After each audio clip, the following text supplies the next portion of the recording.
about one thing to me: survival, right? The Chargers are trying to stop the bleeding, and the losses of Rashawn Slater and Joe Alt, two cornerstone tackles, are absolutely brutal, right? But guess what? Those are your protectors, your anchors, your blind side, your guardians. And we saw exactly what happens when they're not there, right? Look at last week's game against the Commanders, a team that hadn't exactly been lighting it up, rushing the quarterback, but they managed to get after Justin Herbert hard.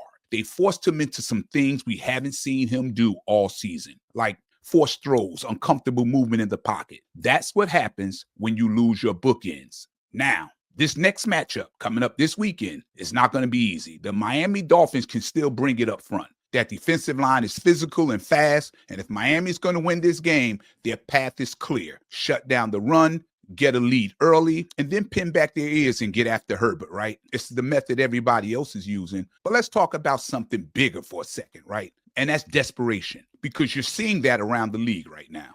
It's desperation time for a lot of these coaches in the National Football League, right? The Giants gave away a game they should have won last week against the Saints. The Eagles ran into them at the wrong time, and you could tell that something's off with that Eagles team. You don't need to be an expert. Even a blind man can see there's a disconnect on that team. And if they don't fix it soon, their season's going to wash away fast. And transitioning over to Miami, you could feel a little bit of that same energy creeping in there too. Internal tension, urgency. If things keep going south, it could get real ugly for everyone in that organization. So yeah, the Dolphins are desperate, but so are the Chargers. Jim Harbaugh and the Bolts can't afford to drop 3 straight. This is a must-respond week.